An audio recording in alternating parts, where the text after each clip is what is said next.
So, welcome everyone to this week's Gym Street live webinar for our fastly growing Vietnamese community. Chào mừng mọi người đã tới với buổi webinar hàng tuần của GYMNET dành cho cái cộng đồng Việt Nam đang ngày càng lớn mạnh của chúng ta. So as you can see here, it's again time to share our hottest news and updates, and I can tell you we do have some hot news to share with you today. Thì mọi người có thể biết rồi đó, thì các buổi webinar thường dành để chia sẻ những cái thông tin đang hot, đang mới nhất của bên GYMNET dành cho cộng đồng chúng ta.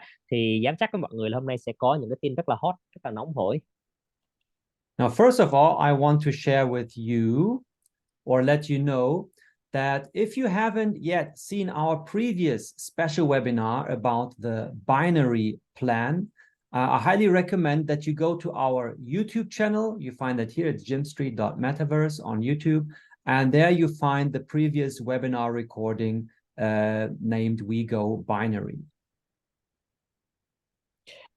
Thì cái điều đầu tiên muốn chia sẻ mọi người đó là với những ai mà chưa biết về cái bản kế hoạch nhị phân sắp được ra mắt của GYMNET á, thì mọi người vui lòng đăng nhập vào trong cái trang YouTube của bên GYMNET nha, để xem những cái video của những cái tuần trước đó nói về cái kế hoạch nhị phân mà GYMNET sắp tới sẽ tung ra.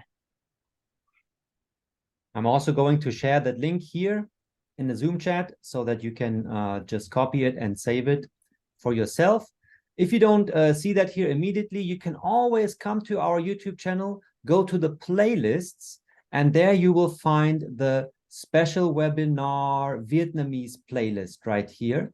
And this is how you can access all our previous webinar recordings.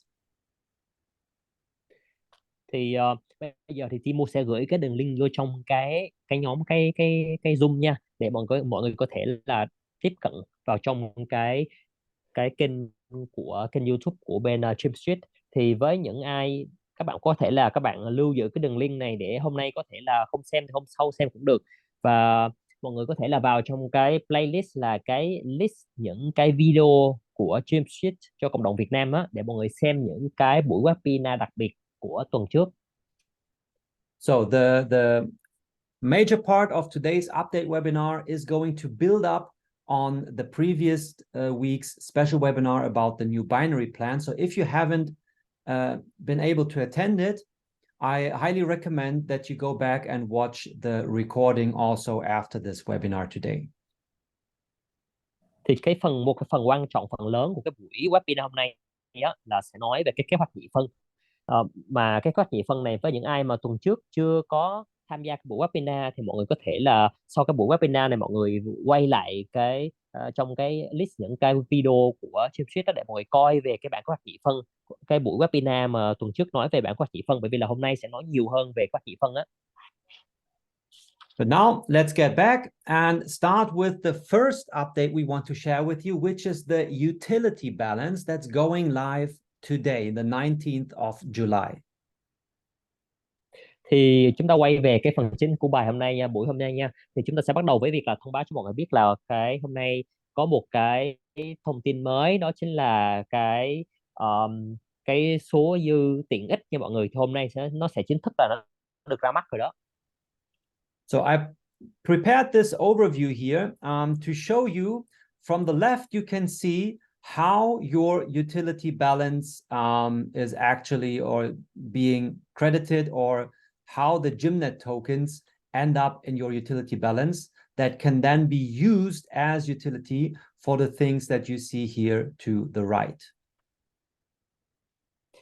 Thì chúng ta sẽ có nhìn trên cái biểu đồ, mọi người có thể thấy thì cái tài khoản tiện ích đó, nó dịch hơi sai một xíu, không phải là cân bằng tiện ích đâu. Cái tài khoản tiện ích hay là số dư tiện ích mọi người á, thì nó sẽ chia làm hai nha, bên trái bên phải. Thì cái bên trái á, hôm nay chúng ta sẽ biết về cái việc là làm cách nào mà những cái đồng GYMNET sẽ vô trong cái số dư tài khoản tiện ích này thông qua những cái nguồn nào, và sau đó thì những cái đồng GYMNET trong cái số dư tiện ích này sẽ được dùng để làm gì. Thì cái việc đó sẽ được diễn ra, được trình bày ở bên cái cột bên phải.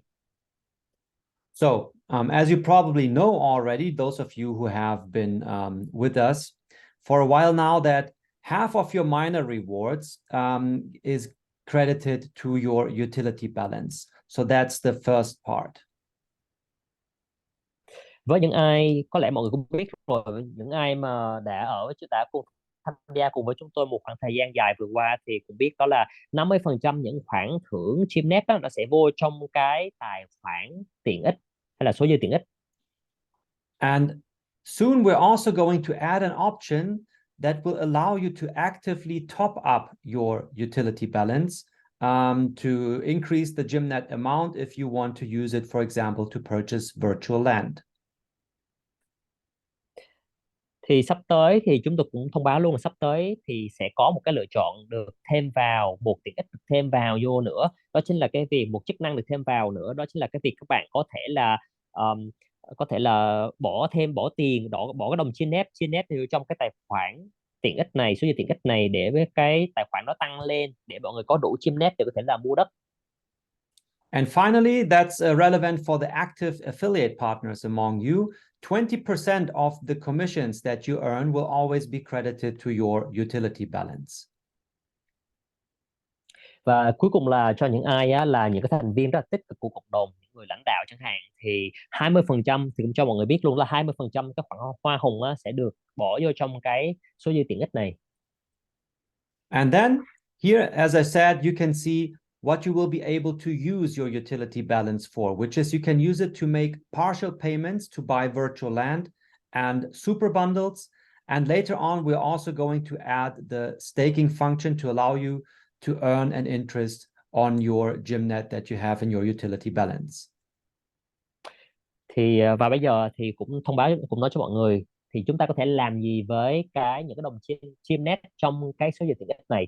Thì bên tay phải mà mọi người có thể thấy là chúng ta có thể dùng nó như là một phần để mà chi trả cho những cái việc sau. Chúng ta có thể dùng nó để chi trả cho vùng đất ảo, mua đất ảo, mua những cái gói siêu cấp, hay là về sau này á thì các bạn sẽ có cái cơ chế đó là staking, tức là khóa và giữ những cái đồng chim net đó để mà mọi người có thể nhận được cái số dư thêm nữa. And now here we can see an overview. If you choose to make partial payments from your utility balance, how much from your purchase can be paid using your GYMNET token. So for example, if you were to buy a virtual land parcel and you choose to make the partial payment with the utility balance, 10% of the amount can be paid with GYMNET. Thì như chúng ta đã nói là chúng ta có thể một phần dùng những cái đồng chim net trong cái số dư tiện ích này để chúng ta thực hiện những giao dịch mua, chẳng hạn mua đất chẳng hạn. Thì ngay đây là cái bảng á, để mọi người có thể thấy đó là chúng ta có thể dùng được bao nhiêu phần trăm cái đồng, bao nhiêu phần trăm là chúng ta có thể dùng cái đồng chim net để chúng ta trả, chẳng hạn như mua một cái gói đất cơ bản hay một cái lô đất cơ bản đi, thì ở đây trên cái bảng này chúng ta thấy là gì, chúng ta có thể dùng 10%, toàn bộ chi phí chính là cái đồng chim net. And then you can simply see on this list right here how for the basic bundle and the super bundles, the larger your super bundle that you choose to purchase from your utility balance as partial payment, the higher the amount of GYMNET tokens that you can use for it.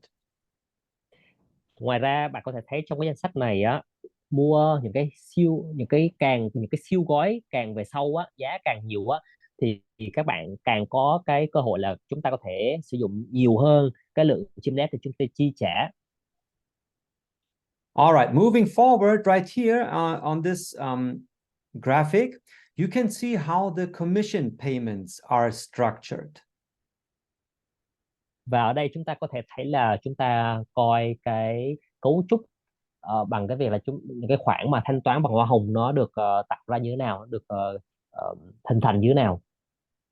Or to be more precise, I should say will be structured, because this is already showing you how the commission payments will be structured when we launch the new binary plan.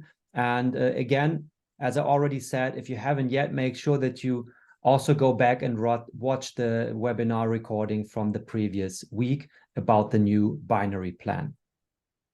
Thì nói một cách chính xác hơn là sẽ được cấu trúc như thế nào nha, chứ không phải là hiện tại đã có rồi. Thì cái này nó là khi mà cái bản kế hoạch nhị phân nó ra mắt luôn á, thì cái này sẽ một cách chính thức hơn, là chính xác nó sẽ là như thế này. Chúng ta coi cái cách thức những cái khoản thanh toán và hoa hồng nó được chi trả, cái cấu tạo nó được chi trả sẽ như thế nào.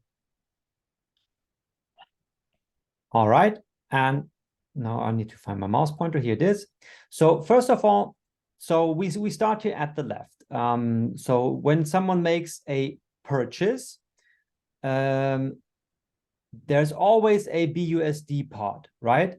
And from the BUSD that the sponsor will earn as commission, so for example, 10% direct sale commission, that part is again being split up in a 70-30 ratio. We call that the 70-30 rule.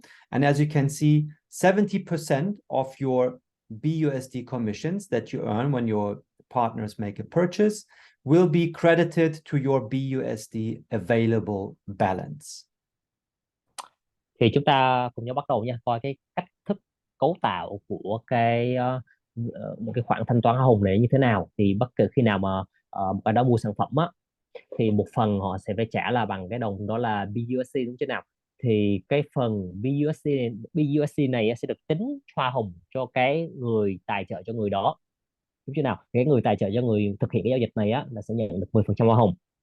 Thì cái 10% hoa hồng này á nó sẽ được áp dụng quy tắc là 70-30. 70% á, đó là chính là đại khái là 7% này nó sẽ vô trong cái tài khoản là BUSD. All right, and the remaining 30% will be credited in GYMNET. And again, they get split up such that 10%, so one third here, goes to your GYMNET available balance. So it's credited into your wallet. And the remaining 20% will be credited to your utility balance that you can then again use for virtual land, super bundle purchases, or add to the staking to earn further interest on it. Thì như đã nói đó, thì cái khoản hoa hồng 10% này mà cái người tài trợ nhận được á, người này nó sẽ được chia làm hai là 70-30. Thì 70 nó chính là vô trong tài khoản BUSD, là vô cái khoản số dư khả dụng á. 30% còn lại sẽ được, hoa hồng này sẽ được tính với dạng là đồng chim nét. Thì là 10% trong số 30% này á nó sẽ vô trong cái tài khoản số dư khả dụng luôn. Mà 20% này nó sẽ không có vô trong cái tài khoản số dư khả dụng đâu, vô trong cái số dư tiện ích nha. Như đã nói là cái số dư tiện ích dùng để làm gì, để có thể dùng để mà một phần để mình chi trả cho việc mua đất, cho mua máy đào, vân vân, hoặc là dùng cho mình việc là mình stack sau này. So first of all, this logic will always apply when we launch the new binary plan for any BUSD commission parts that you earn. So if someone fully pays in BUSD, it will be split up like this. If someone chooses to use their utility balance and make a part payment with GYMNET, again, the BUSD part will be split up like this. Thì nói chung là cái cách thức này nó sẽ được áp dụng cho tất cả mọi cái giao dịch mà khi mà cái bản kế hoạch nhị phân ra đời nha mọi người. Thì bất cứ khi nào một ai đó thực hiện cái việc giao dịch bằng cái đồng BUSD chẳng hạn, thì nó sẽ được tách ra làm hai như vậy, và cái người tài trợ bạn sẽ nhận được cái phần thưởng hoa hồng là nó sẽ được chia làm cái phần là 70-30. And now in the case if one of your partners that you sponsored makes a purchase via using their utility balance, there's of course going to be a GYMNET part. And as you can see here, 20% of that GYMNET amount will again be credited as commission for the sponsor and added to the utility balance. And the remaining 80% from the GYMNET part will go to the company wallet, where we can then, for example, use it to make token burn events. Thì như đã nói là một phần sẽ được chi trả bằng đồng BUSD, một phần sẽ được chi trả bằng đồng GYMNET, đúng không? Và cái phần được chi trả bằng cái đồng GYMNET này nó sẽ lúc này nó sẽ tính hoa hồng như thế nào? Thì cái người ai đó, bất kỳ một người đối tác nào của các bạn á mà thực hiện cái việc giao dịch đó, trả bằng cái đồng GYMNET trong cái tài khoản khả dụng đó, tài khoản tiện ích đó, còn gọi là tài khoản khả dụng đó, tài khoản tiện ích đi, thì nó sẽ được tách ra như thế nào? Thì lúc này hoa hồng mà cái người tài trợ bạn nhận được á, nó sẽ được đó là chia làm hai, là 20% hoa hồng nó sẽ được vô trong cái số dư tiện ích của cái người tài trợ nha. Còn 80% hoa hồng á nó sẽ vô trong cái ví công ty. Và tại sao phải vô ví công ty? Tại vì cái lúc này hoa hồng bằng chip net này nó sẽ được công ty dùng để mà thực hiện cơ chế là đốt. And next, what's also quite interesting, if you choose to make a partial payment for your virtual land or super bundle purchases, so the GYMNET part will also be credited in a 1:2 ratio as utility points. Và một cái điều rất là thú vị là nếu mà cái người đối tác của bạn mà chọn cái việc mà thực hiện cái việc là mua đất hay là việc giao dịch gì đó mà dùng cái cách thức là chi trả một phần bằng cái đồng chim net á, thì á cái um, that is a commission, right? No, that's not commission. So if someone makes a purchase and they pay with the utility balance as a part payment, Yes. the GYMNET part, the amount here will Okay. also be credited as utility points. So we add a new currency, so to speak. This is a new virtual currency that we generate called utility points that can later be used for land purchases only. Ok, thì ai đó thực hiện cái việc giao dịch nha, dùng cái ví hay dùng cái tài khoản tiện ích á, để thực hiện cái việc là chi trả một phần cho những giao dịch của các bạn khi mua đất hay mua gì đó, thì á cái người mà thực hiện cái việc mua này á sẽ nhận được những cái điểm gọi là cái điểm tiện ích khi mua đất nha. Nó sẽ được quy đổi theo cái tỷ lệ là cứ thành là 2 điểm tiện ích, 1 đô thành 2 điểm tiện ích như vậy, để mà sau này cái người này có thể dùng những cái điểm tiện ích này tiếp tục là để thực hiện những giao dịch khác. Yeah. So if we go back here to this table, so assuming, for example, you were to purchase a virtual land parcel and you choose the utility balance as partial payment, the GYMNET part will make up for $14.40.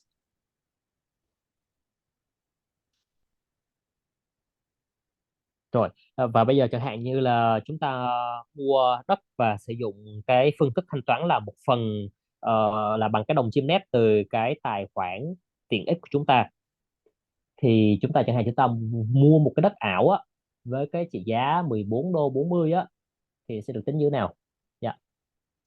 And these $14.14 will also be credited as utility points.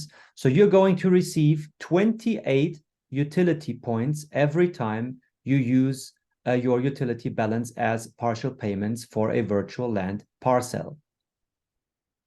Và khi đó cái thanh toán này sẽ được tính là chúng ta thực hiện cái giao dịch là 14 đồng 40 đô nha. Thì khi này nó sẽ được tính vô trong cái số điểm nha, nó quy đổi thành cái số điểm tiện ích, cái điểm UP, điểm tiện ích đó là gấp đôi lên, là cái tỷ lệ quy đổi là 1 đô thành là 2 điểm tiện ích, đúng không? Thì là 14.40 đô này sẽ thành là cỡ 28 điểm tiện ích. Now let's bring up the calculator here so you can easily do the math. So you take those $14 that you get as from your partial payment from the utility balance, and you multiply by 2, so you get 28 utility points, right? Thì đó, thì như ta nói, cái tỷ lệ quy đổi là cứ 1 đô thành là 2 cái điểm tiện ích đó, thì là nhân 2 lên thì 14.40 thành là 28 điểm tiện ích. Yes. And now let's take the price of a virtual land parcel, which is currently 144, and let's divide it by 28, the number of utility points that we get. We can find out that every time so from every 6th land parcel that you purchase using your utility balance, you get an additional land parcel basically for free due to those utility points. Okay, I think you need to explain this one more to me. So what I did is this. So we get 28 utility points, right? Actually, it's more. It's 1440 times 2. Yes. So we get 28.8 utility points if we purchase a land parcel and we choose the partial payment option from the utility balance using our GYMNET tokens.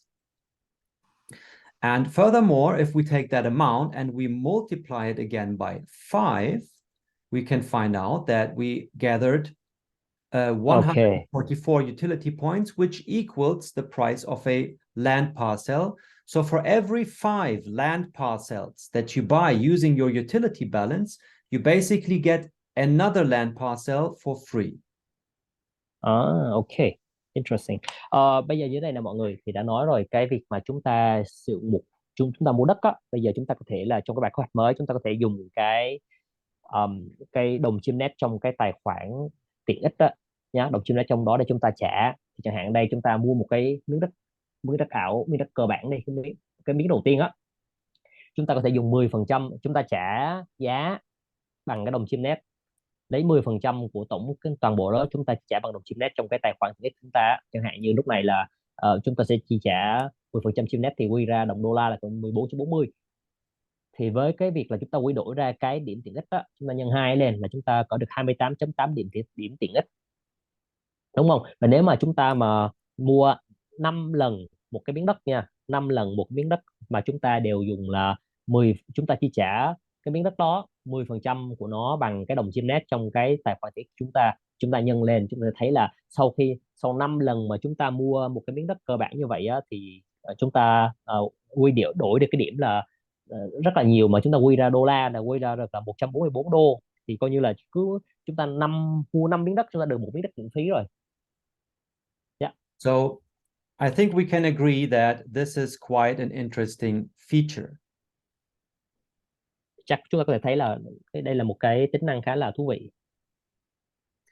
Now, one more thing that's important for you to know, especially the affiliates among you, these utility points are a system internal virtual currency. So there's no external value to them, and you will not earn any commissions based on purchases of your partners when they use their utility points. Và một cái điều cũng cho mọi người biết, cần quan trọng cho mọi người biết, đặc biệt là những ai trong cái hệ thống liên kết của chúng ta, đó là cái điểm tiện ích này á, nó giống như là một cái loại đồng tiền nội bộ mới, nhưng mà nó là nội bộ nên nó không có giá trị bên ngoài cho mọi người, nó có giá trị quy đổi và dùng để mua đất bên trong nội bộ chúng ta thôi đó. Thì cũng tức là cũng sẽ không có hoa hồng này nọ đâu. Yes. However, I think it's easy to see or to tell how one can get, great benefits out of using their utility balance as a part payment option to get these utility points.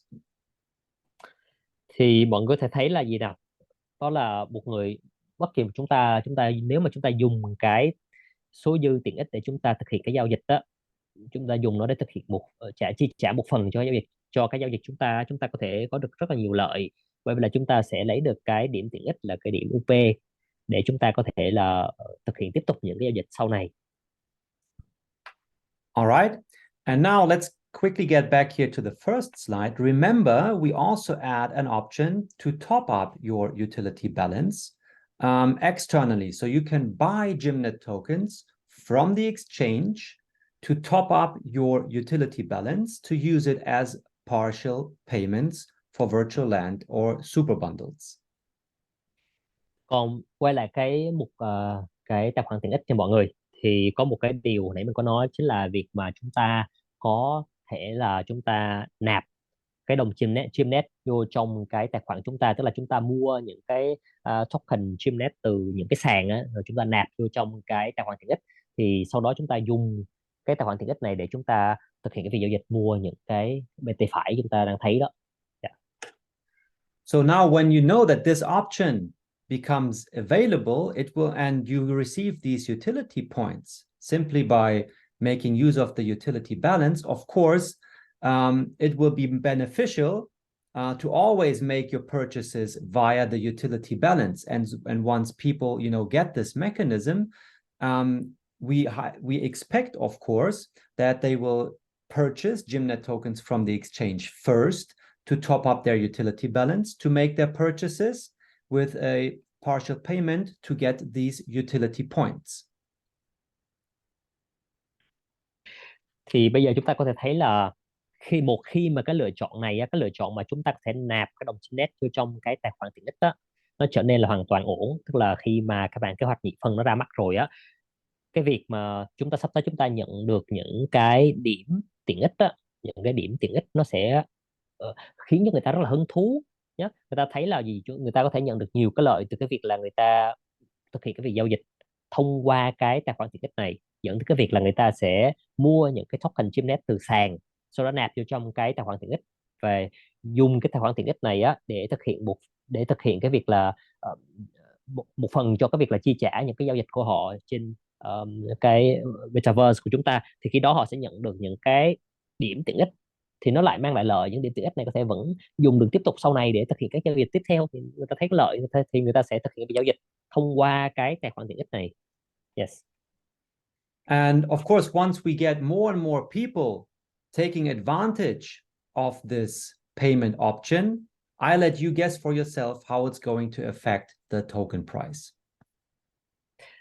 Và chúng ta dĩ nhiên là chúng ta khi nào một khi á, mà nhiều người nhận ra được cái điều thú vị này, họ thấy được họ cái lợi của việc sử dụng cái số dư tiện ích, tài khoản tiện ích đó, thì và họ tận dụng được cái lợi thế này, thì sẽ là nó ảnh hưởng rất là nhiều đến cái giá của cái đồng GYMNET. And then just as a quick reminder, this was shown in one of our previous update webinars already. So when you purchase a product, for example, a super bundle, and you get to the payment, select your payment method, there you will be able to choose, for example, to use your internal wallet and utility balance, but you may also connect an external wallet with the utility balance. And then further, the system is going to detect whether you have sufficient amounts of BUSD and GYMNET tokens available, such that you can make your purchase with part payments in GYMNET from your utility balance.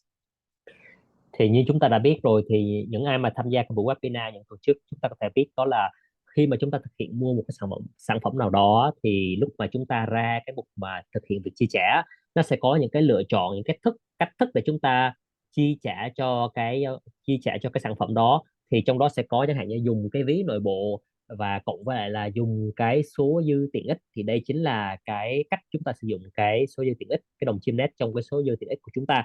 Thì khi đó bấm tiếp tục á, nó sẽ ra cái mục đó là chọn cái loại đồng tiền. Thì các bạn có thể thấy chính là cái hình thứ ba đó, chúng ta có thấy là BUSD, chúng ta có thấy là GYMNET, thì khi đó hệ thống sẽ tự động là coi xem là chúng ta có đủ cái đồng GYMNET ở trong cái tài khoản tiện ích hay không.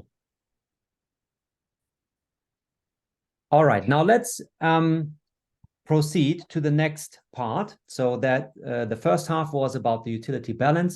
Now we want to talk about the upcoming binary transfer from our current uni-level affiliate system to the new binary affiliate plan that's going to launch here in August.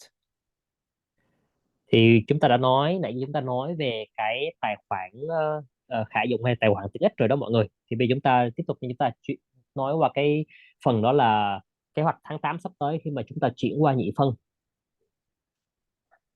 And again, the reminder, and then I think it's enough. If you haven't been able to attend last week, make sure that you watch the previous week's webinar recording, our special webinar about the new binary plan, because what you will hear now builds up on what we've shared here in this webinar last week. Therefore, it's very important that you watch both webinars.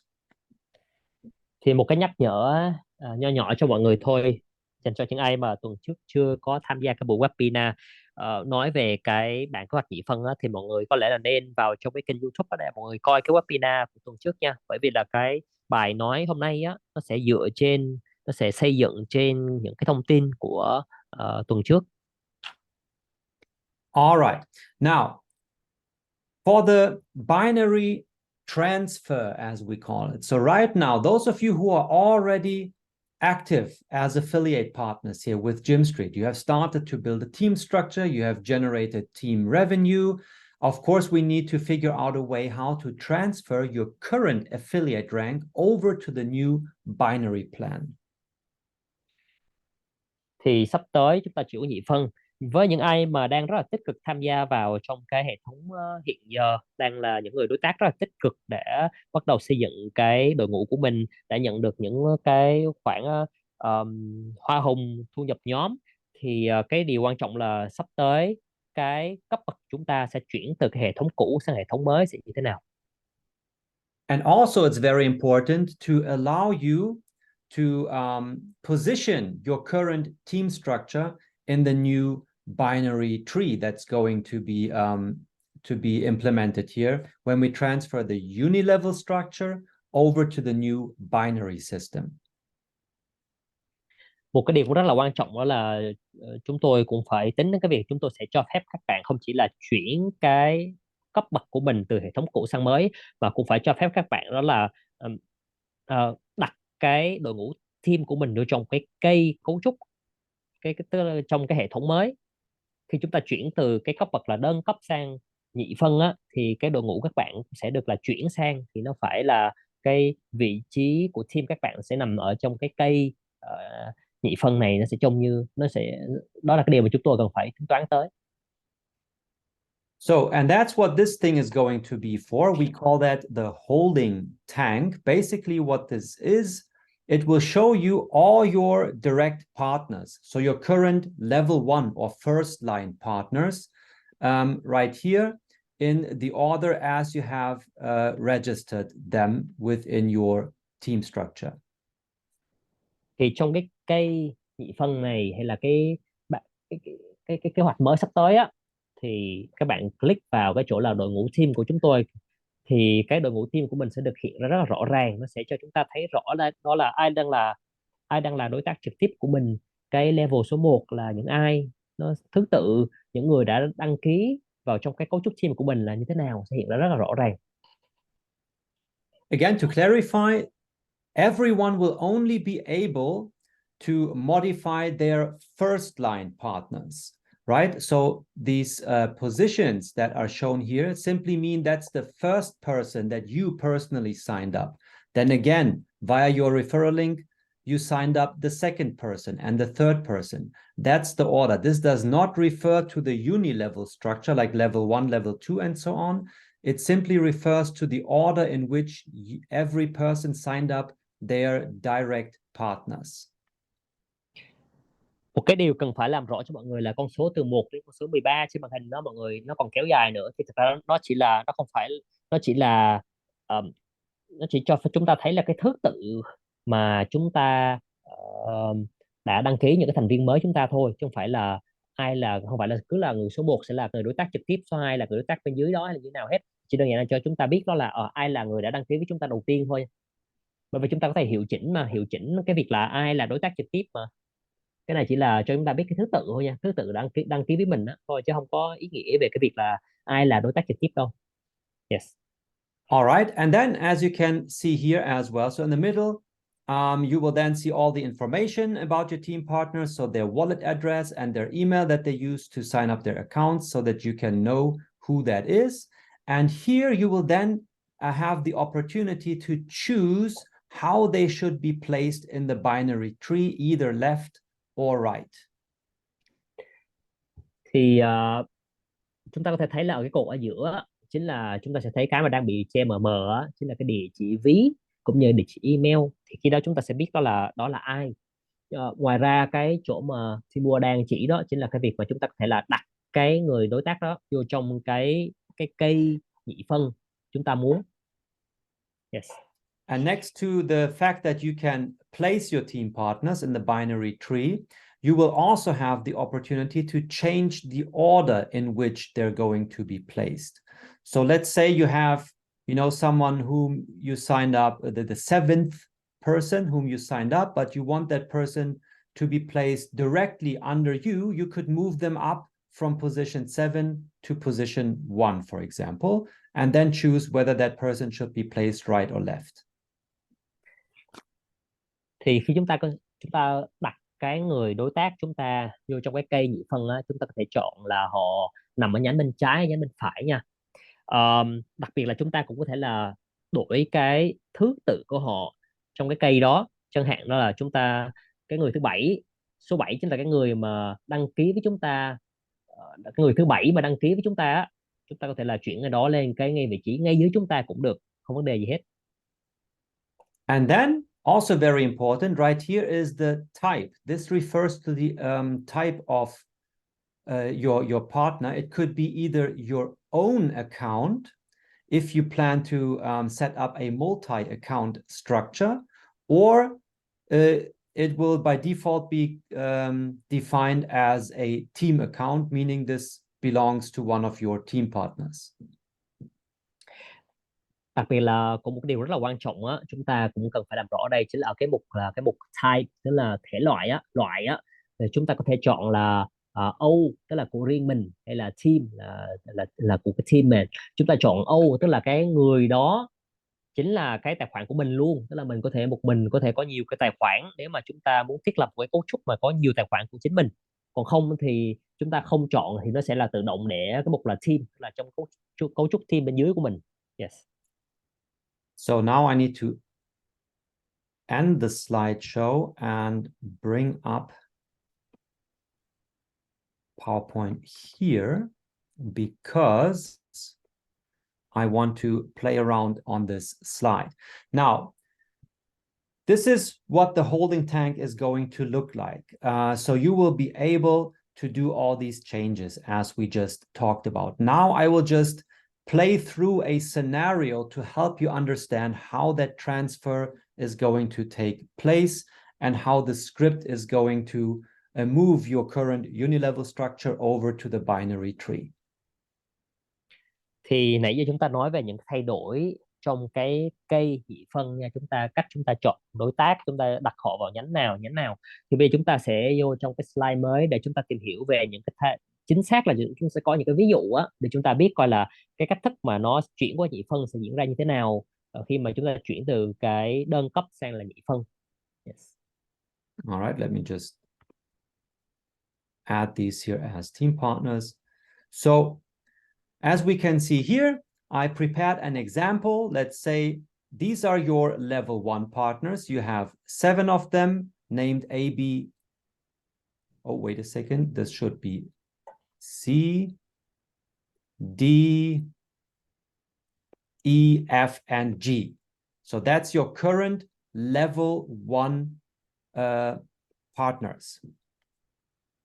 Và chúng ta giả sử nha, bây giờ cái tình huống đầu tiên á, chúng ta ở cái level số 1, cấp độ số 1 đầu tiên á, ngay bên dưới mình sẽ có là 7 người, từ A cho tới là G. And then here, these are the numbers as we just talked about. Here to the left, it's named here position. I said position, wait a second, how the placement. So we need to call this Placement. That's placement. And so that's the order in which the script would place your team partners in the binary tree based on the placement that you choose. So for example, A would be the first person to be placed in your left leg. Then comes B second, right? So this order, it's actually not like the second person in your tree, because now B is second, but goes to the right. So B will be in your first position on the right, but the second that gets processed by our transfer script. So B is second, and the script will then place B to the right, because that's how you chose the placement.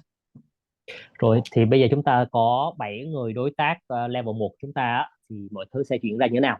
Thì chúng ta như hồi nãy trong cái bảng cũ chúng ta thấy là ở cái mục là placement, tức là đặt, chúng ta có thể đặt những người đối tác này vô trong là nhánh bên trái, nhánh bên phải. Thì dựa theo cái thứ tự của cái người đối tác á, nó sẽ là tự động nó đặt vô trong cái nhánh đó. Chẳng hạn như người A ở cái thứ tự thứ nhất á, thì họ sẽ được đặt vào nhánh bên trái, vì chúng ta chọn là đặt họ ở nhánh bên trái. Rồi người B sẽ được đặt ở nhánh bên phải vì chúng ta chọn họ đặt ở nhánh bên phải. And now we also declared A and B in this example as our own accounts to let the script know that these are our own accounts and we intend to set up a multiple account structure. Và chúng ta có thể chọn cái loại tài khoản nha. Thì chúng ta có thể chọn là O account, tức là tài khoản của riêng mình. Nếu mà chúng ta muốn là thiết lập cái cây này là nhiều tài khoản là của chúng ta chẳng hạn. Đó, thì chúng ta chọn là all account, thì để cho hệ thống nó biết là chúng ta muốn thực hiện cái việc là tạo ra cái cấu trúc là nhiều tài khoản của mình.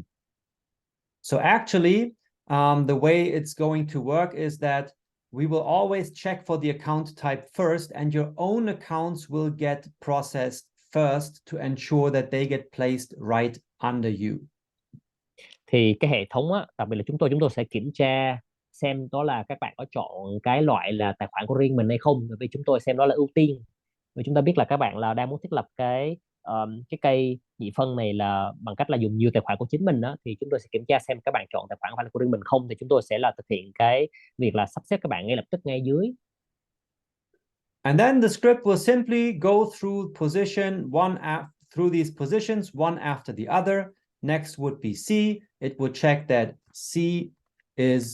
you chose C to go in your left leg, so C is going to be placed here. Then it will come to D.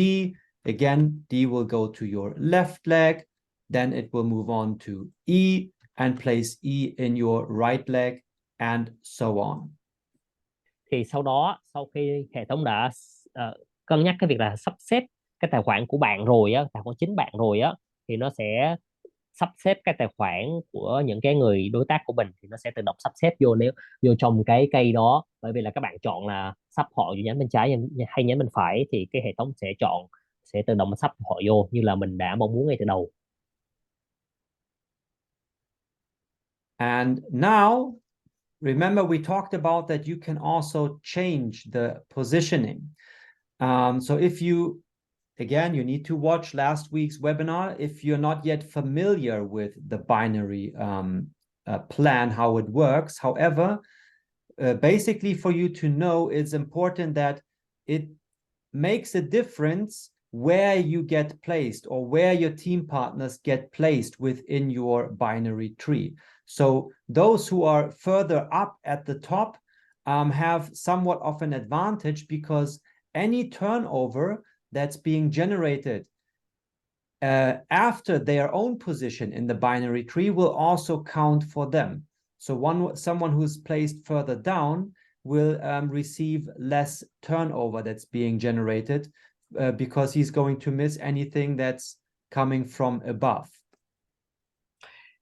Như các bạn đã biết rồi đó, cái việc mà sắp xếp những người đối tác này á, nó rất là quan trọng. Thì là cái người quản lý cái team của chính mình, thì các bạn có thể là sắp xếp cái vị trí của người đối tác của mình bên dưới, và có thể chọn họ lại là vị trí cao hơn chẳng hạn. Thì như các bạn biết rồi, cái vị trí càng cao thì càng có lợi, càng trên cao á, thì cái lượng hoa hồng bên dưới nó sẽ càng nhiều hơn. So let's assume, for example, even though this is the order in which you have signed up your first line partners, you know that, for example, E is one of your strongest partners, even though he joined your team later than D and C, but you now have the option to place E, for example, before C. Hồi nãy mình có nói nhầm, không phải là cái càng ở vị trí càng trên cao thì sẽ nhận được hoa hồng càng nhiều. Thực ra cũng đúng rồi, nhưng mà hồi nãy Timo có nói thực ra đó chính là cái doanh thu nhóm á, thì chúng ta càng ở vị trí trên cao á thì nó sẽ tính doanh thu nhóm, thì bên dưới nó sẽ càng nhiều chúng ta thôi. Thì cái việc là sắp xếp những cái người đối tác vô trong cái cây nhị phân này rất là quan trọng. Thì chẳng hạn như là lúc này á, chẳng hạn như có cái người, chẳng hạn người là E chẳng hạn, người này là một cái người đối tác rất là mạnh, rất là tích cực. Thì thậm chí là dù cho họ là gia nhập vào sau, thì hệ thống sẽ tự động sắp xếp cái người Y này bên dưới người đi, đúng không? Tự động như vậy, nhưng mà các bạn có thể là các bạn có thể chọn họ là sắp người người người Y này lên trước người C, người D, bởi vì các bạn thấy là người Y này mạnh hơn.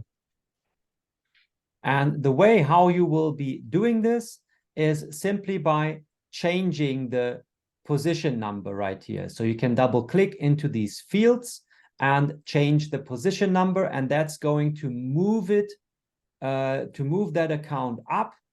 So for example, let's say you want to change number 6 into 3, you will change the 6 and enter 3. It will move up to the third position, and 3 will move to 4, 4 will move to 5, 5 will move to 6. That's how it's going to work. Thì cách thức là như thế nào, là cách thức mà chúng ta có thể là thay đổi cái vị trí của người Y đó, người E đó là như thế nào, thì đơn giản thôi. Chúng ta vào trong cái trang web á, chúng ta ngay cái mục đó là vị trí á, chúng ta đổi cái thứ tự thôi, đổi từ chẳng hạn số 6 thành là số 2, số 3 tùy theo ý mình để cho nó lên, cho cái người Y này lên vị trí cao hơn. So back to our example here. So let's assume we want to move E. We would change the number 5 and make it number 3. Thì giả sử quay lại ví dụ á, giả sử chúng ta là muốn á, nâng cao cái vị trí của người Y này á, chúng ta đổi số 5 thành số 3. So what would happen then? E would move up here and those two would move down. Cái việc diễn ra sẽ như thế nào? Thì cái người Y này bắt đầu là, vì mình chúng ta chỉnh là chúng ta chọn thành vị trí số 3 thì sẽ là người này sẽ là lên cái bậc là 3, và những người sau á, những người bên trên sẽ tự động là rớt xuống dưới là 4, 5. Of course, you still need to check then if the placement is still right. So E, maybe you want to ensure that E goes to right. So you have to change that. And here D was intended to go left. Nhưng mà chúng ta cũng vẫn phải kiểm tra lại một lần nữa nha, có thật sự là chính xác như vậy chưa. Chẳng hạn ở đây cái mà chúng ta đặt vào nhánh nào á, người E chẳng hạn, người Y á, chúng ta chuyển đến vị trí thứ 3 rồi, chúng ta cũng phải kiểm tra xem là trong cái cây nhị phân là người này bên nhánh trái nhánh phải, chúng ta phải đặt lại cho nó đúng. And you can already see how E is now, going to be processed before C and D. So, well, right was not a good example, actually. Let's keep it left. So E is now going to go here before C and D. Right? Even though C was actually initially registered before E, you can change their positioning in the binary tree by altering the position number. Thì khi này á, thì nó sẽ tự động sắp xếp người Y này lên vị trí cao hơn nha. Thậm chí dù cho là người Y này gia nhập tham gia vào cái hệ thống chúng ta là sau những cái người chẳng hạn CD, mà bây giờ được chúng ta bỏ lên vị trí trên thì vẫn được, không vấn đề gì hết. Now, when we release or when we launch the holding tank, we will inform you, of course, in the Telegram group. It's going to happen in the coming days. So before we launch the binary plan, there's going to be a 2 weeks period to give everyone the chance to really sit down and go through their team structure and select where they want their team partners to be placed. Thì trước khi mà chúng ta thực hiện cái bản kế hoạch nhị phân này á, thì sẽ thông báo cho mọi người biết nha, trên cái nhóm Telegram á, để cho mà trước khi nó được ra mắt á, thì chúng ta sẽ có cái giai đoạn là 2 tuần. Đó chính là một cơ hội để cho cái người team, để cho chúng ta những người lãnh đạo á, chúng ta là xem cân nhắc coi cái team của mình nó đang như thế nào, và để chúng ta quyết định là chọn xem là ai là vị trí nào.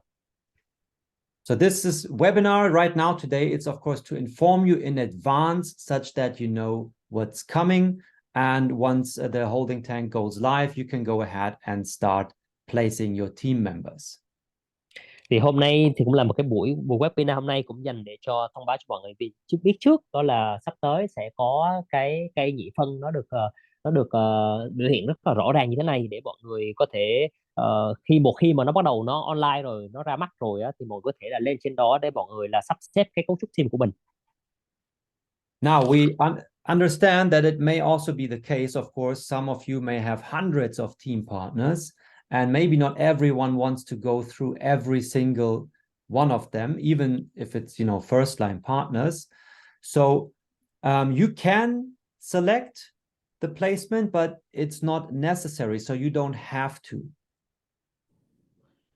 Thì cũng có thể có trường hợp là sẽ có người cho chúng ta có hàng trăm những người đối tác, thì không nhất thiết là chúng ta phải sắp xếp tỉ mỉ từng người một vô trong cái cây đó. Thật ra bởi vì cái hệ thống có thể là tự động sắp xếp chúng ta nếu chúng ta muốn. So this is an option for the active affiliates among you to give you the chance, since you know your team partners, best, and you may want to decide how to place them in your binary tree in advance to ensure that you get those, weekly binary cycles closed well. Thì đây là một cái thông tin rất là quan trọng cho những cái người đối tác hay là những người leader đang rất là active đó. thì chúng ta có thể là đặt những cái người nào, những người đối tác nào mà rất là giỏi, rất là mạnh, mà chúng ta biết nhiều nhất á, chúng ta rành quen biết cái đó nhiều, thân cận, thì chúng ta đặt vào trong vị trí nó thật là tốt, để đảm bảo là khi mà cái hoạch nhị phân ra mắt hết và thì mọi thứ sẽ diễn ra một cách là ổn thỏa. And it may even be the case that approaching the new binary plan, you may sign up completely new members, because a new binary plan is coming, everyone's excited about it. So you're telling your business partners and so on, hey, don't you want to join Gym Street as well? So now we also give you the chance in advance, even for new partners that you sign up, to place them at a higher position in your binary tree if you already know that these new partners are going to generate lots of revenue. So you want to give them the chance to get a higher positioning. So this is the opportunity that you get from this holding tank.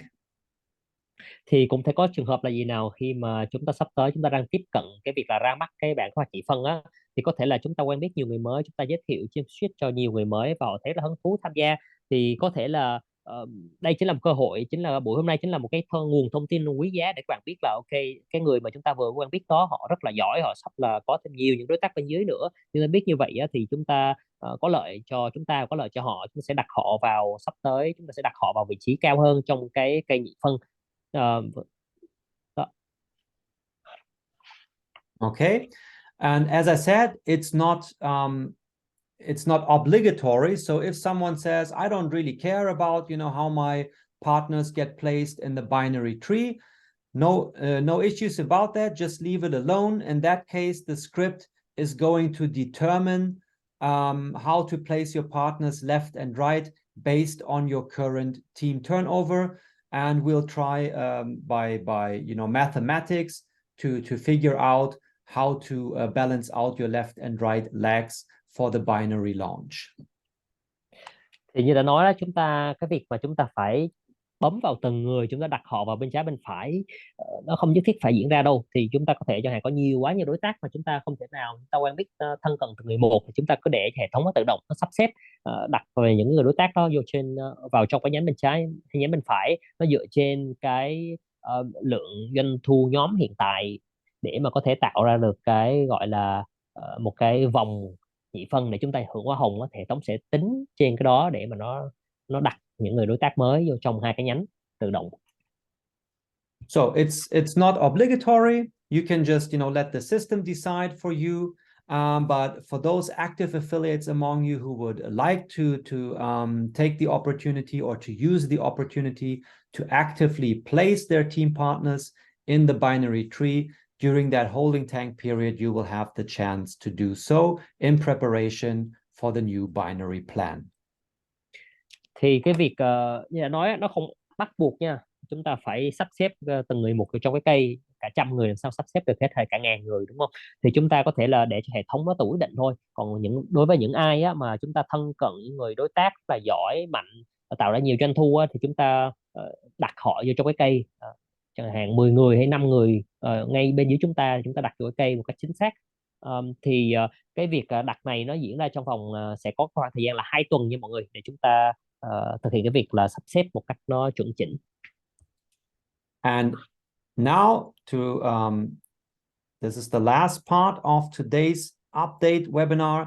I want to remind you of the fact that we currently have what we call the binary rank boost available. So that's an option how you can increase your rank positioning in the new binary plan based to compared to where you are right now in the current unilevel structure. Và bây giờ là cái phần cuối của buổi hôm nay, thì cần nhắc cho mọi người một xíu là hiện tại á, đang có một cái chương trình là chương trình thúc đẩy thứ hạng của mình khi mà chúng ta chuyển sang kế hoạch nhị phân. Thì đây chính là một cái lựa chọn để chúng ta là nâng cao thứ hạng, xếp hạng của mình khi mà chúng ta qua cái bảng nhị phân mới. So let's start right here with this overview.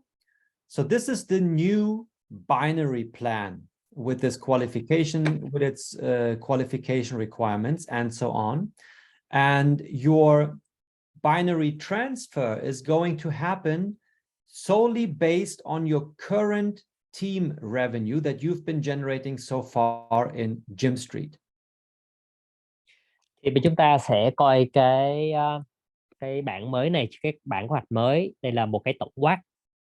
Thì bảng kế hoạch mới này sẽ chúng ta thấy về những cái điều kiện để chúng ta đạt được mức rank mới, mức cấp bậc mới, vân vân, hoa hồng, vân vân, mọi thứ chúng ta sẽ có thấy trên cái bảng này. Thì đây nhắc mọi người một xíu là cái việc mà chúng ta cấp bậc chúng ta chuyển sang từ cái đơn cấp sang cái bảng kế hoạch nhị phân á, nó sẽ hoàn toàn dựa trên cái doanh thu nhóm mà chúng ta đã cho ra cho tới lúc này. So that's what's relevant. Let's assume, for example, since you've registered your GYMStreet account and you started your affiliate career, you generated, let's say, for example, $100,000 in team revenue thus far, or until the end of July, before we start the transfer process in August. You would be starting as a platinum, or from the platinum rank in the new binary plan, based on your current team revenue. Thì bây giờ giả sử nha, chúng ta là một cái thành viên của GYMStreet, chúng ta đã tạo tài khoản GYMStreet rồi, chúng ta đã bắt đầu cái sự nghiệp trên GYMStreet rồi. Chẳng hạn chúng ta tạo được doanh thu nhóm là 100.000 cho tới cuối tháng 7, trước khi mà cái kế hoạch nhị phân ra đời vào đầu tháng 8 á, thì khi mà chúng ta chuyển sang cái bảng kế hoạch mới, chúng ta sẽ đạt cấp bậc là Platinum. So any other qualification requirements as shown here in this column, they do not apply to you for the transfer. Those are only relevant for new partners who join a GYMStreet after we've launched the new binary plan. Cái điều kiện á mà chúng ta nhìn thấy đó, cái điều kiện chúng ta cần thấy những cái cần phải mức nào, có cấp bậc như thế nào á, thì cái này không áp dụng cho các bạn nha. Là những người cũ rồi á thì sẽ không áp dụng cho các bạn. Cái này chỉ áp dụng cho người mới tham gia vào khi mà cái kế hoạch nhị phân đã được ra mắt rồi.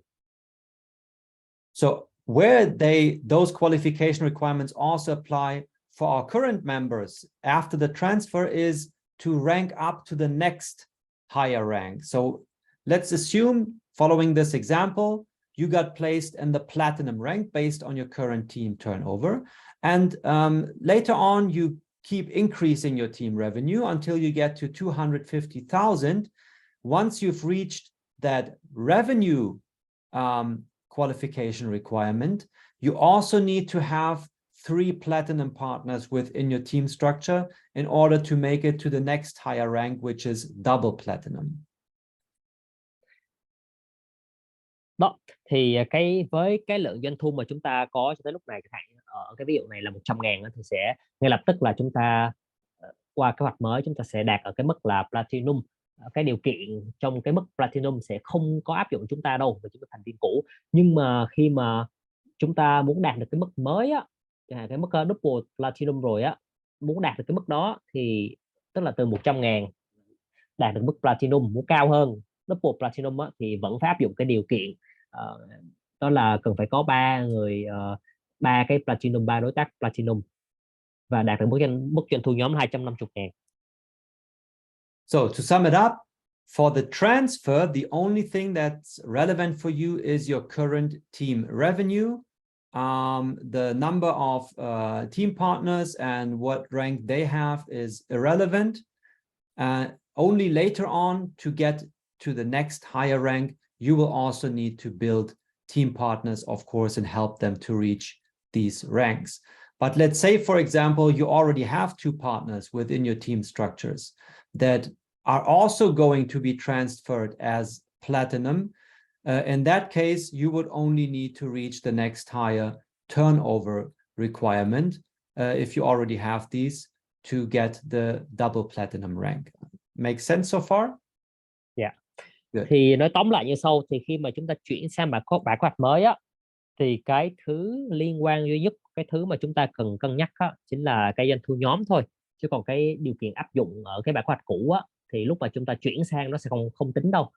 Chỉ khi nào mà chúng ta đã chuyển sang kế hoạch mới rồi và lúc này chúng ta bắt đầu tính cái chuyện chúng ta leo cái mức rank mới, mức cấp bậc mới á, thì chúng ta mới phải tính tới những cái yêu cầu, đó là chúng ta cần bao nhiêu người đối tác, phải đạt được cái mức nào đó, thì cái đó là khi chúng ta sang hoạch mới luôn rồi. Còn cái lúc mà chuyển sang á, chúng ta không tính tới cái yêu cầu đó là cái số lượng đối tác mà chúng ta có đạt được cái mức nào đó, chẳng hạn như là 250.000, chúng ta có mức trên 100.000, đúng không? Thì cái yêu cầu là hai người đối tác của mình phải là ở mức vàng thì sẽ không cần tính đâu, nó không được tính, không tính tới. Chỉ cần là 100.000 đô là sẽ đạt, khi chuyển sang kế hoạch mới là sẽ đạt được cái mức là platin rồi. All right, and now that we know that the team revenue is the only relevant part, let's remind you of the fact that you have the chance now during July until we launch the binary to increase your career volume simply by purchasing one of our products. Đó, thì tóm lại là cái yếu tố duy nhất á, mà chúng ta cần cân nhắc chính là doanh thu nhóm thôi. Tức là bây giờ chính là cơ hội những cái người nào mà chúng ta, chẳng hạn hiện tại chúng ta mới có lượng partner rất là ít nhé, nhưng mà chúng ta muốn đạt mức rank cao hơn á, thì chúng ta ngay lúc này, cái lúc mà chuyển sang bản kế hoạch mới á, chính là cơ hội chúng ta nè. Tại vì cái điều kiện, cái yêu cầu về cái người đối tác, số lượng đối tác mà cần cái mức rank nhất định đó, nó không cần áp dụng được nữa, nó không cần áp dụng nữa, thì chúng ta chỉ cần tạo ra cái mức doanh thu đạt được đủ cái mức cao, chẳng hạn 250.000, vậy là đủ để chúng ta đạt sang cái bản khoạch mới, chúng ta đạt cái mức là double platin rồi.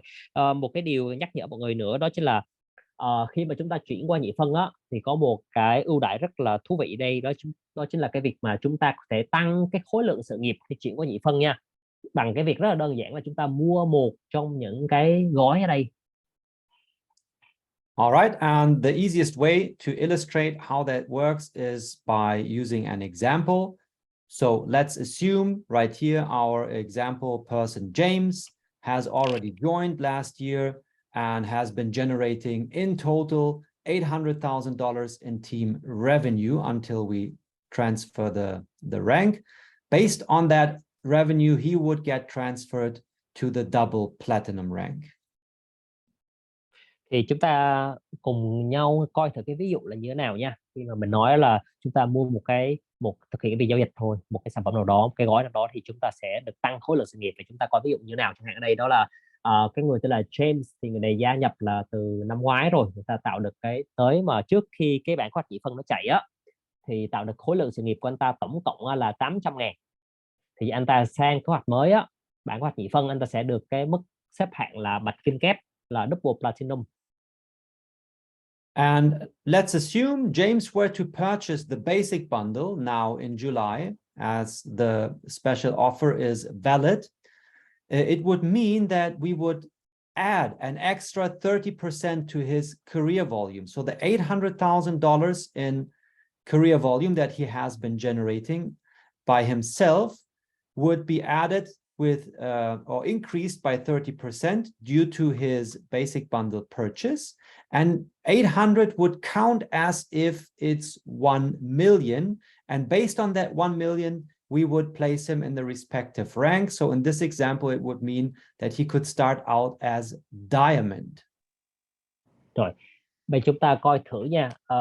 Như cái bản kế hoạch cũ á, thì cái anh này cho tới lúc trước khi cái kế hoạch nhị phân chạy, anh ta tạo được 800.000 khối lượng sự nghiệp, anh ta đạt được mức bạch kim kép.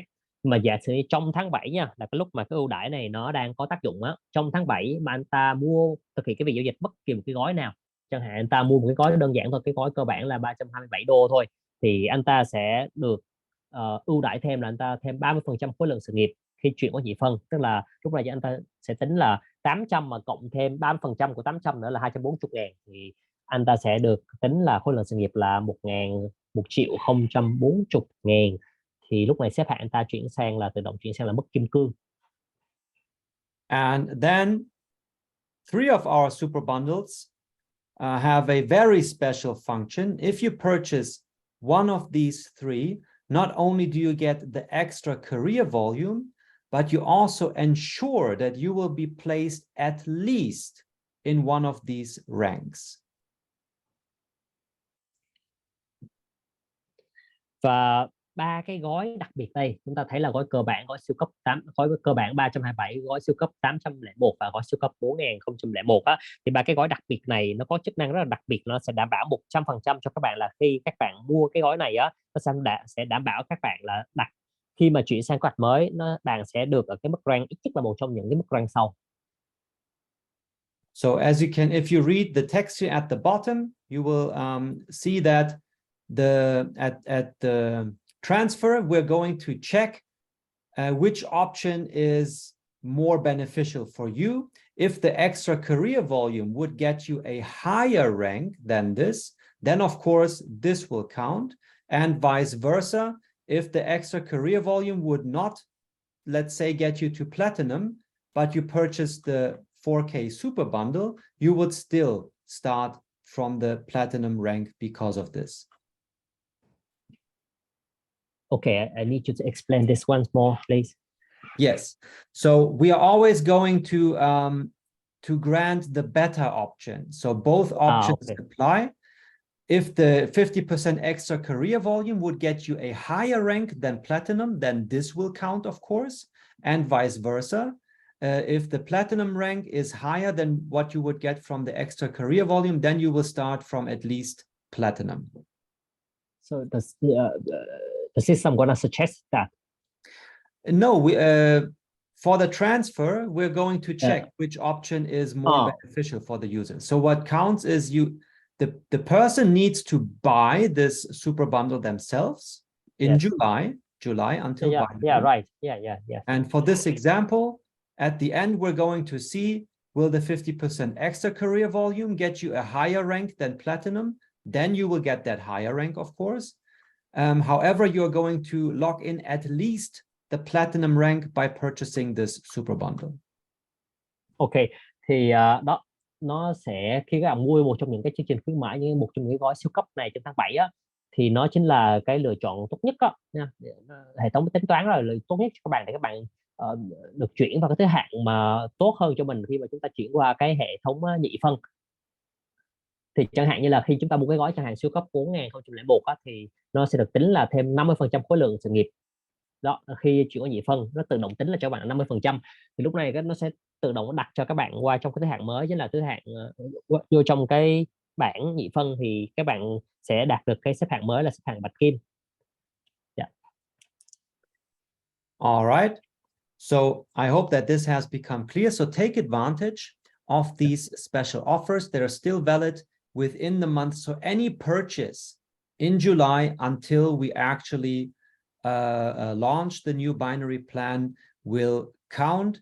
It's going to be a manual process, so bear with us here, but we're going to check everything thoroughly to ensure that everyone gets their best possible option for the transfer.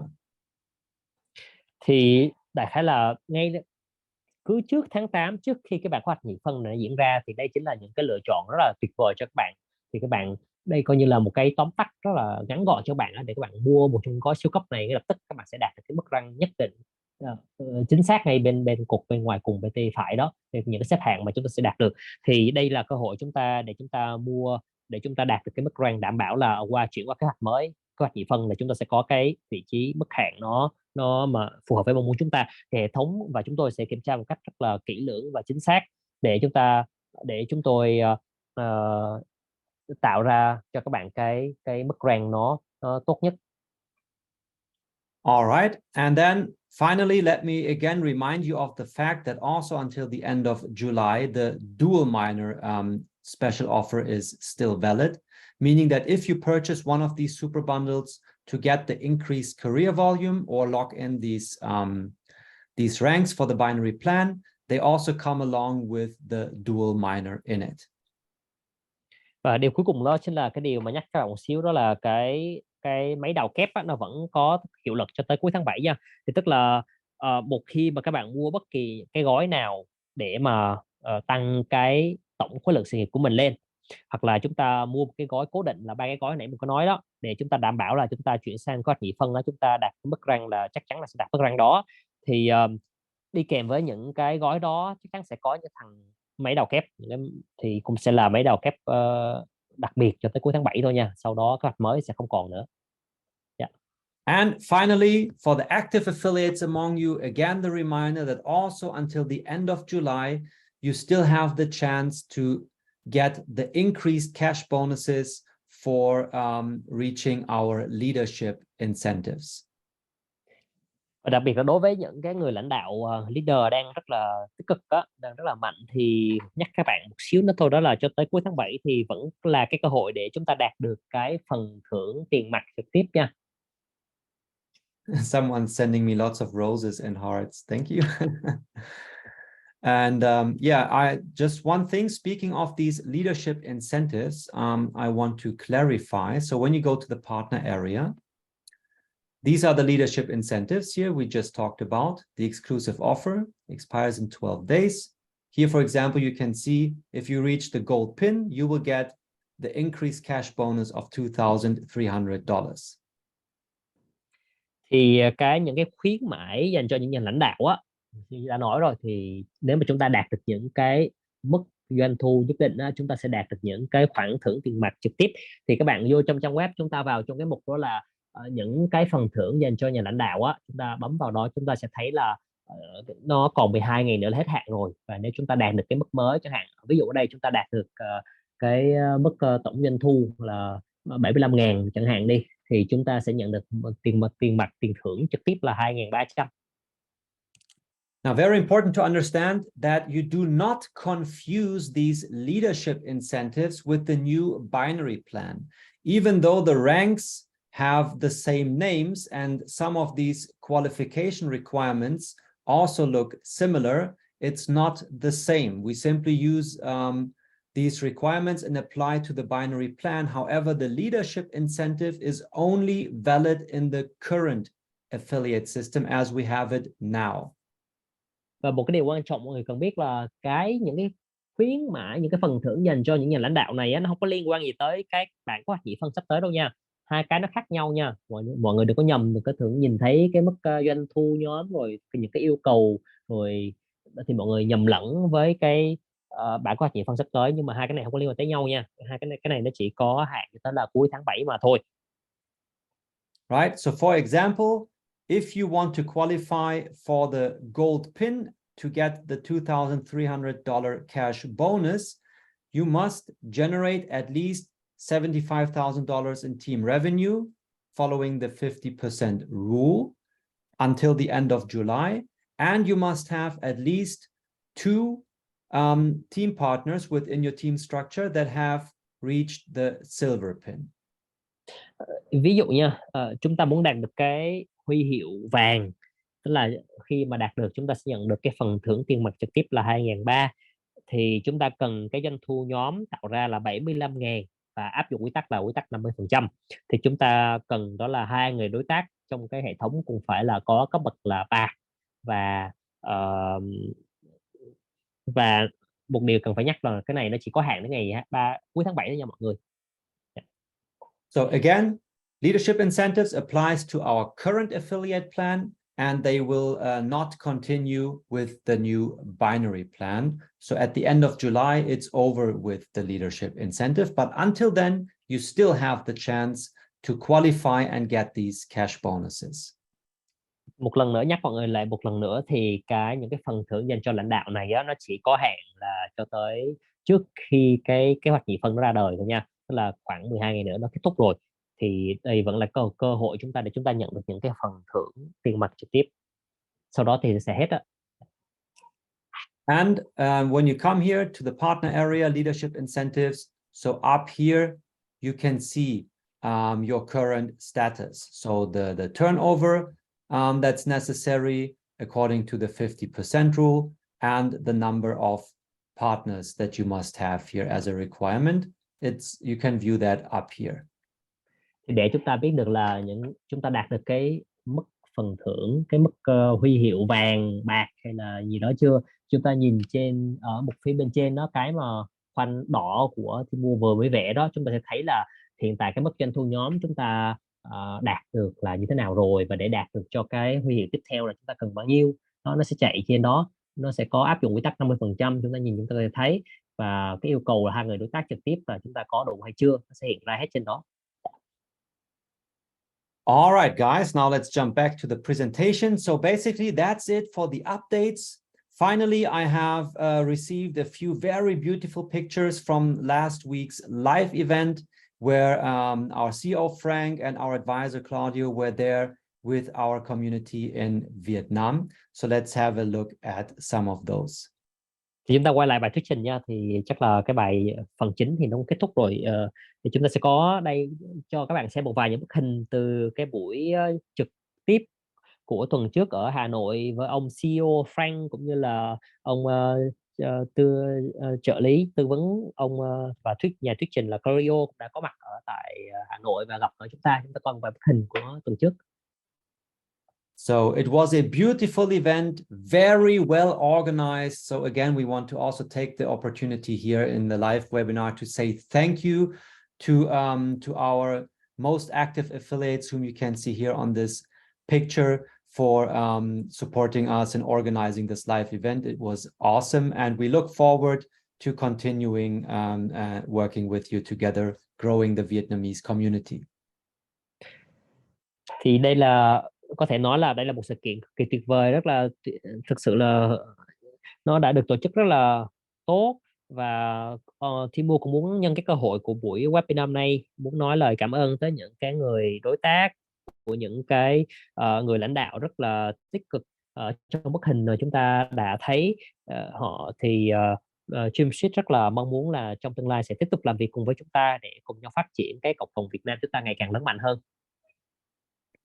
All right, guys. And then finally, those of you who were already there at the live event, who you have already seen these videos I'm going to show you now, I just want to give you a sneak preview behind the scenes at what ImmerseFX, our Metaverse company, is already working on.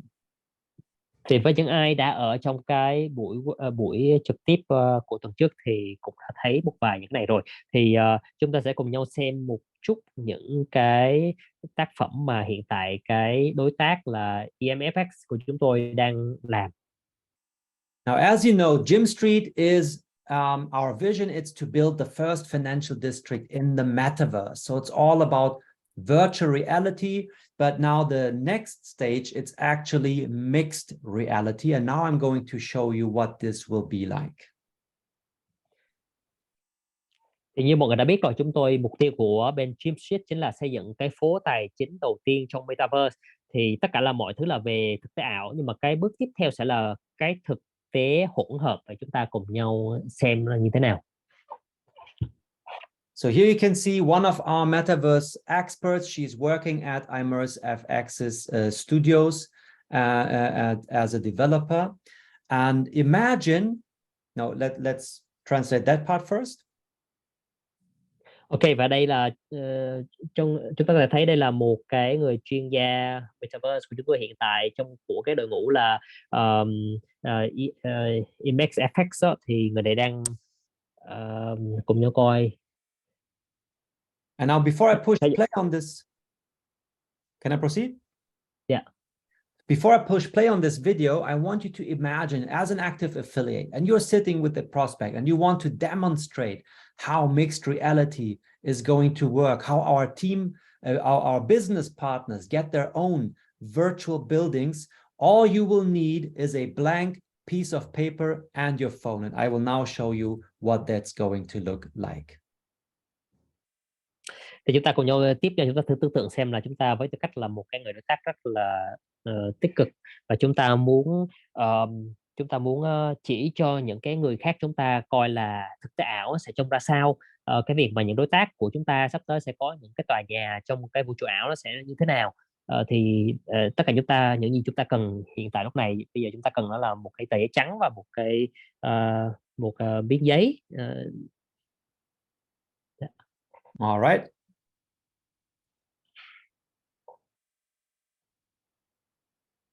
Now look at this.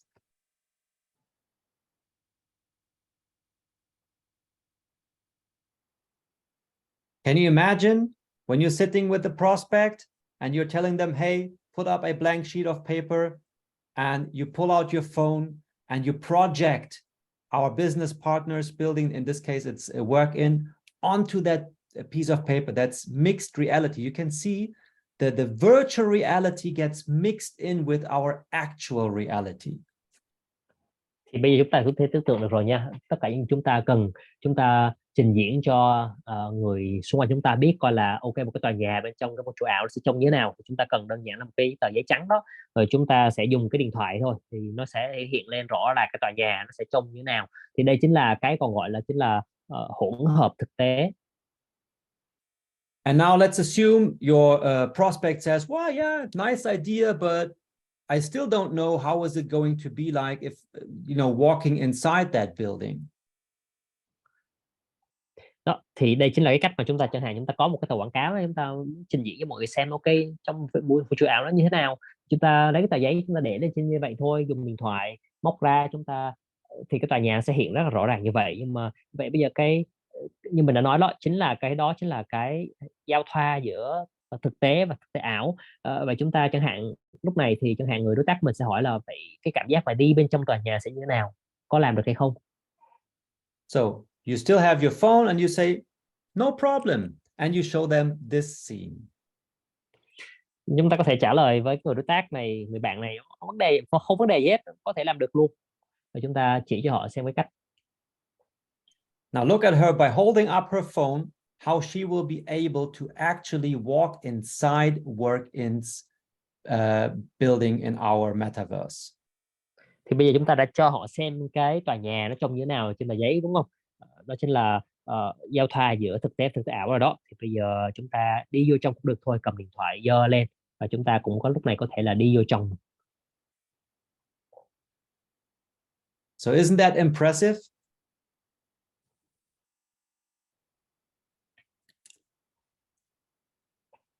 Rất là ấn tượng đúng không nào? So of course, the best experience you're going to have with actual VR glasses, but you don't need them. You can simply use your phone, which basically everyone has one already, and you will still be able to access our metaverse via mixed reality. Đây chính là những cái trải nghiệm rất tuyệt vời đúng không? Chúng ta không nhất thiết chúng ta phải 100% chúng ta cần cái kính thực tế ảo đâu. Chúng ta chỉ cần là cái điện thoại mà ai cũng có đó, chúng ta có thể là tiếp cận vào trong vũ trụ ảo rồi thông qua là cái thực tế hỗn hợp này. Chúng ta đang ngoài thế giới thực cho chúng ta bước vào trong thế giới ảo đó bằng cách là cầm điện thoại lên thôi. All right, so that's it for today. Finally, once more, the usual reminder that you follow us all across social media. You can find all our social media channels combined right here in our link tree. Vậy là đó tất cả mọi thứ cho hôm nay đó mọi người. Thì nhắc mọi người một xíu thôi, thì tất cả những cái truyền thông đại chúng chúng tôi nó nằm trong một cái cây truyền thông, cái cây thông tin đó. So thanks for your patience. Thank you for joining tonight's live webinar. I'm going to stop the recording now so that we can get into our land raffle. Thì vậy là tất cả đó nha mọi người. Thì cảm ơn mọi người đã tham gia vào buổi hôm nay. Thì bây chúng ta sẽ tắt cái quay video đi. Thì chúng ta nhảy vô cái phần là quay sổ số. Again, before I end though, to remind you one more time to watch last week's recording, our special webinar about the new binary plan. Và trước khi kết thúc cái buổi hôm nay thì nói mọi người một xíu thôi, đó là mọi người cứ quay lại coi những cái video của những cái buổi trước nha, để hiểu hơn.